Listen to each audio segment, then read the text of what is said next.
And let's get into Jay's debate this.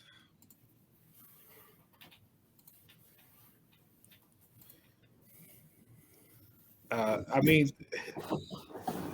so here's the thing with this, and I saw this was floating around maybe a couple weeks ago. A similar list or one to this. I don't know if you actually pulled this from somewhere, Jay, or you came up with this yourself. I compiled at least 9 lists, and this is what I got of how many people got like first place votes, second place votes, and this was like the culmination of all those lists. Of it, yeah. For me, this is a 2-man race. And just based off of my lifetime watching pro wrestling, this is a 2-man race between Heenan and Heyman. I want to know your top 4. Like your Mount Rushmore of managers. All right, so if we're going that way, Heenan, Heyman, Cornette, and I would say Heenan, Heyman, Cornette, neither the Grand Wizard or Sherri. Mm-hmm. Mine would be now, Blassie, Grand Wizard, Albano. Those were all before my time as far as watching wrestling. So I know those names. I know those names. I know, but like I wasn't there to watch the greatness that those guys were in those roles. And don't get me wrong, those 3 are absolutely considered top tier managers of their time. But yeah, Jimmy Hart I knock off just because of his style as a manager. Like he was more just annoying. Like, I don't think he added. Like it's just the megaphone, the flashy jackets. Like I don't think he added anything to the particular talent that he managed, even though there were some shows he was out there damn near every single match because he managed. Yeah, right? Much like Heenan. Yeah, Heenan with the Heenan family. No, Heenan was number 1 on everybody's list except for Paul Heyman's. He was number 2. Yeah, I mean, I don't like if you're ranking these off of the list that you compiled as far as like a top 10. Mm-hmm. I'm not mad at the top 10. I would flip Jimmy Hart out of 3, and I would bump up Cornette. I think Grand Wizard at 8 is really low. Paul Bearer, like I know, see Bearer's so hard because he was Percy Pringle before that and managed a bunch of people outside of WWE, but everybody just thinks of Paul Bearer in WWE with the Undertaker. So like. You're synonymous with one guy, which I think hurts you. Yeah. But did a great job with that one. Two guys. No. Yeah, it's not a knock on. It's no knock on Bear and what he did, but was it 3? He did Mankind too, right? In the beginning. I don't really him and Mankind. There was more like storyline reasons than I didn't think the fit between him and Mankind was as good as him and Taker or him and Kane. Oh, of course not. Mm-hmm. For me, a manager is someone that is your mouthpiece, that gets you hyped, is your hype man, basically.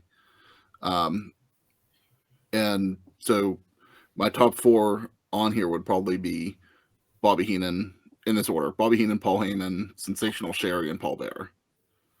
The only one that as much as I liked her, I can argue about is Miss Elizabeth, as being she was more of a valet than she was a manager. Oh, she was off the top of those lists, but she made more lists than Sherri, which surprised me. Wow, yeah, I mean, really? I think she's so synonymous with that time period that everybody considers her a manager. But for me, to me, she's more of a valet than a manager. She didn't do the talking for Macho. She just went to the ring. She didn't get involved like Sherri did in the matches, and stuff like that. Yeah, I mean Sherri's run with Harlem Heat and Michaels alone is just like, okay, like you know what I mean. Not to make Sherri put in the work. Yes, everything. So for Sherri being all of that, because I really like Sherri a lot. I have Heenan 1, Sherri 2, Heyman 3, Cornette 4.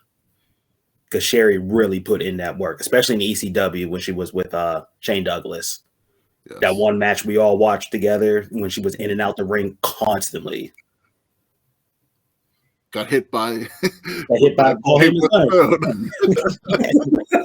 son. And everything she did with Macho was Queen Sherri in the promos with him. Like her work as a wrestler in the 80s, cool, but her work as a manager in the 80s and 90s and in WWF, and then the work she did in WCW was just incredible. And then ECW. I'd go Heyman, Sherri, Paul Bearer for mine. I don't know. For some reason, Jimmy Hart was like too Weasley for me. No. I just always picture him running from something. Yeah. And so all three of you guys have Heenan over Heyman. Absolutely. Yes. And I'm not trying to say that, I can see the argument of 1 and 2. But yeah. Do you think Heenan gets more? You think Heenan gets more love because people combine the manager and color? I think commentator. Yeah. Like I don't think people separate the two. I just think they look at it as Bobby Heenan as a whole. Mm-hmm. For where sure. like don't get. I look at Paul as WCW, like Dangerous Alliance. Oh, I love Paul Heyman in that. Mm-hmm. Like, I'll take it back. I'll take, from 80s to today with Paul Heyman. Mm-hmm. You tell me that you're putting Paul Heyman over Bobby Heenan. Okay, cool. I'm not going to argue with you on that. Yeah. Yeah, I think the last 2.5 years is the reason why I have Heyman above Heenan. Some other notables that were voted in the top 10s were Fuji, J.J. Dillon, and Paul Ellering. Would you switch anybody out for those guys? I would put any one of those three over Miss Elizabeth. Same here. If we're just gonna replace woman to woman, I would probably put Sonny in there. He made Sonny did their job as a manager.